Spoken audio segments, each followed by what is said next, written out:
We are going over each of the new hero specializations coming out in The War Within. In this video, we're talking about Chronowardens coming for the Evokers. Masters of Bronze Magic and Manipulators of Time, Chronowardens are kind of an offshoot of the Keepers of Time. We're going to go over this hero spec's concept, implementation, power, and then give it an overall score. Zazaze. Alright, so the concept of the Chronowarden is a Bronze Magic mastered Evoker. And that's a pretty cool concept. Restoration side and the augmentation side both have a lot of these bronze magic skills in them, and it's really cool to have a class that masters that time manipulation.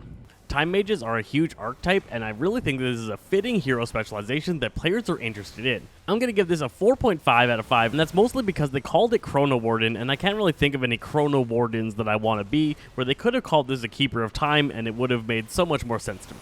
For the implementation, it's all over the place. Starting off, replacing Living Flame with Chrono Flame makes it so that the spell, when it hits a target, duplicates an amount of damage or healing that you've done to that target over a duration. This is kind of not even felt. It hits the target for 2 quick heals or 2 quick bursts of damage, but it's not really visibly enticing, and it's kind of missing a mark of feeling special or unique. The rest of the trait just goes all over the place, touching on different aspects of the class. It buffs things like Upheaval and Spirit Bloom, then it transforms Hover into Warp and makes it a teleport, that then boosts your allies' movement speed. The main thing it does is transform Tip the Scales into a powerful cooldown with Temporal Burst. This increases your haste, movement speed, and cooldown reduction rate, decaying over time whenever you use Tip the Scales. It also causes Tip the Scales to give out Threads of Fate to a nearby ally, allowing their abilities to occasionally echo for additional damage or healing. Instability Matrix is kind of weird, making it so whenever you use an empowered spell, its cooldown is reduced between 1 to 6 seconds, randomly in between. And Double Time works differently for augmentation versus preservation. For preservation, it makes it so that whenever Dream Breath or Fire Breath's overtime effects crit, it extends their duration by 2 seconds up to 12 seconds, which can be really cool if you can get that critical strike rate up.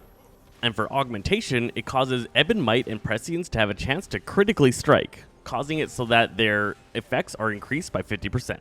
This wraps up with a capstone ability that whenever you use one of your empowered spells, some Chrono Flames go out towards your targets and do additional damage or healing. This is all over the place, but it doesn't come together as a cohesive hero specialization concept.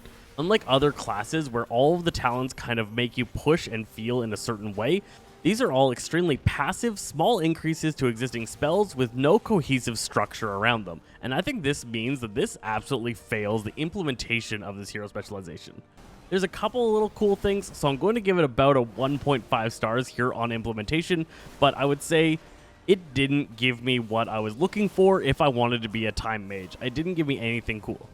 Now, power-wise, it is quite strong. For both preservation and augmentation, I think it is the stronger of your options, and it does some really strong things. The buffs that it gives to your spells, as well as that bonus to either Echo or Prescience, is a absolute massive bonus, and that capstone ability is actually really strong. Power-wise, this is definitely on the upper sides of it, closer to about a 4 in power scale, because it is reliable, it does really good things, it increases your numbers, and it isn't hard to execute on. This finishes it off with an average score of about 3.5.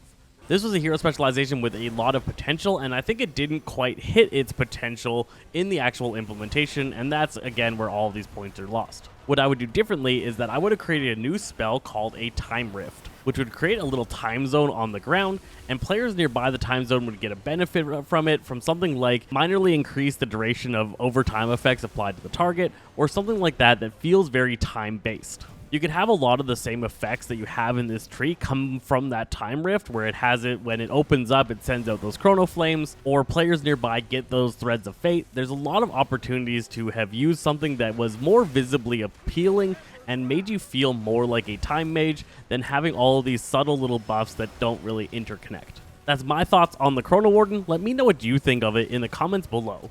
I'm Zesty Fresh Zazaze Games, and we'll catch you guys next time.